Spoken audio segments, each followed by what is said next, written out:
Chers amis, bonjour. Depuis déjà très longtemps, je vous avais promis que j'allais vous lire et commenter, expliquer une super conférence de messages du Graal d'Abderrachid.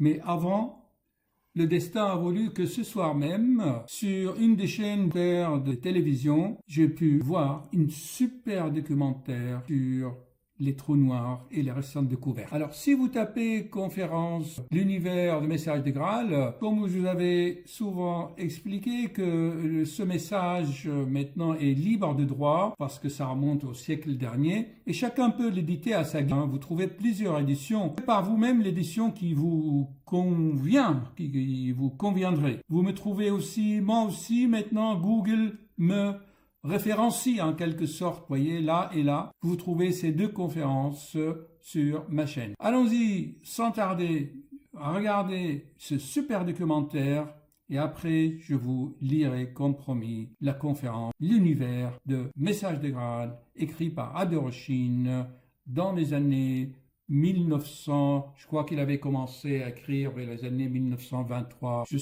il a écrit jusqu'à son décès, jusqu'à 1941. Et tout ce qu'il avait dit, eh bien, il s'est réalisé. C'est ça l'avantage. Bon, je vous laisse, chers amis, à tout à l'heure. Ce sont les objets les plus mystérieux du cosmos. L'univers présente beaucoup d'aspects surprenants, mais les trous noirs sont parmi les plus étranges. Les trous noirs nous fascinent. Le simple fait de pouvoir les observer est extraordinaire. À cause de leur immense force de gravité, les trous noirs sont les objets les plus destructeurs de l'univers.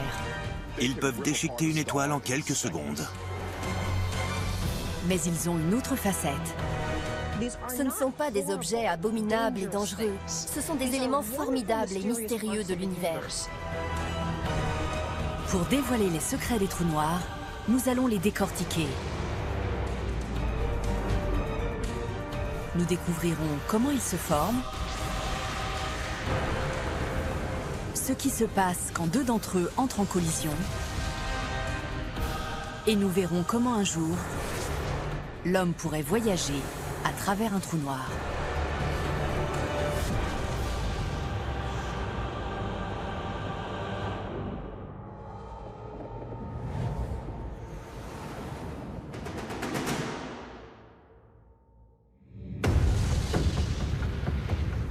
La puissance destructrice des trous noirs est telle qu'ils peuvent engloutir des mondes entiers.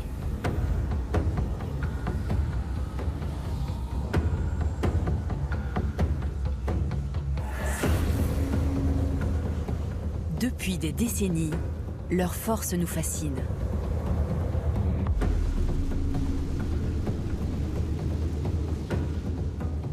Ils tirent leur nom du fait que la lumière elle-même ne peut s'échapper d'un trou noir.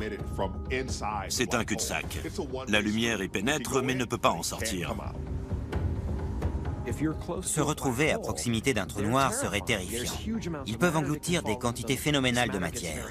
Cette matière devient extrêmement chaude. Elle se désagrège et tombe dans cet abîme infini au sein même de l'univers. Mais les trous noirs n'engendrent pas que le chaos et la destruction. Plus on apprend de choses sur les trous noirs et plus on comprend qu'ils ont une véritable raison d'être dans notre univers. Ce sont des organisateurs cosmiques. Les nouvelles découvertes peuvent-elles changer notre manière d'appréhender les trous noirs? Il est temps de regarder les trous noirs d'un autre œil. Ces phénomènes sont moins obscurs qu'on pourrait le croire.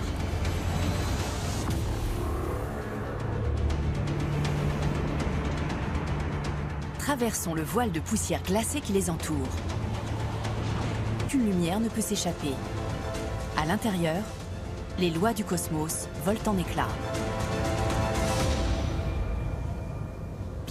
En matière de trous noirs, les lois de la physique universelle s'appliquent moins bien qu'ailleurs dans le cosmos. Lorsque vous tombez dans un trou noir, votre vitesse s'accélère de manière croissante jusqu'à atteindre celle de la lumière. Mais on ne sait pas ce qui se passe une fois à l'intérieur. Nous sommes face à un problème que le cerveau humain ne comprend pas, où le temps et l'espace partent en lambeaux et se comportent de manière inhabituelle. Cela va nous forcer à évoluer pour mieux appréhender la vraie nature de la réalité. Il y a encore 30 ans, l'existence des trous noirs était purement théorique. Une simple prévision mathématique d'Einstein. Mais à présent, nous savons qu'ils existent. Voici notre galaxie, la Voie lactée. Dépouillée de ses étoiles, de ses planètes, de ses roches et de sa poussière, elle révèle un sombre secret. C'est le travail auquel se livrent les scientifiques de l'observatoire Keck, situé au sommet du Mauna Kea, dans l'archipel hawaïen. L'astronome James Lyke étudie Sagittarius A.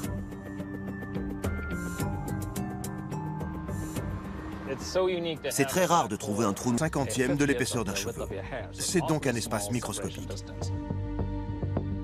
Cet espace infime piège des particules virtuelles. Oumar est convaincu que nous pourrions utiliser ces poussées d'énergie pour tenter de forcer l'ouverture d'un trou de verre.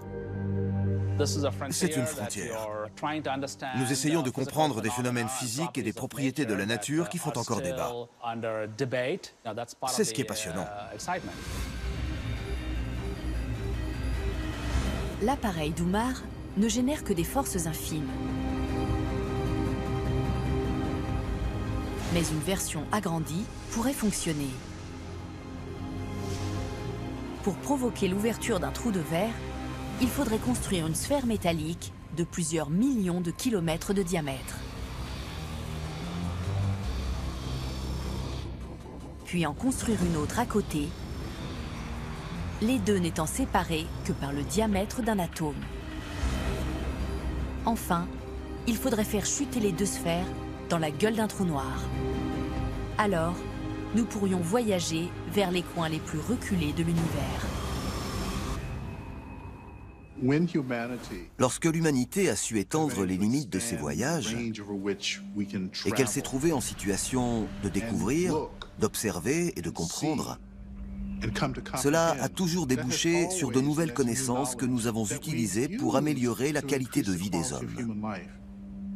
La maîtrise des trous de verre devrait prolonger ce processus. Si nous ne disposons pas de la technologie aujourd'hui, cela n'implique pas que nous ne l'aurons pas dans le futur. Songez qu'il y a à peine un siècle, les frères Wright faisaient voler le premier avion. Il se peut que les trous de verre n'existent pas, ou que leur existence soit chimérique. Mais les mathématiques, la science et la physique, qui ont permis de leur donner une existence théorique, peuvent déboucher sur de nouvelles découvertes, dans des domaines bénéfiques pour l'humanité. Il est toujours utile d'explorer ce genre de choses. C'est le propre de la recherche. Les trous noirs peuvent dévorer les planètes et les étoiles en un battement de cils. Mais à présent, nous savons qu'ils jouent aussi un rôle positif.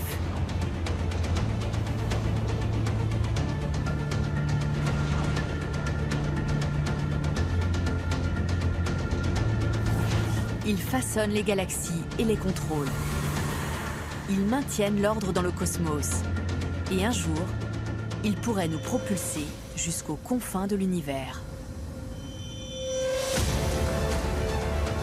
Au lieu de craindre les trous noirs, nous devrions peut-être apprendre à les aimer.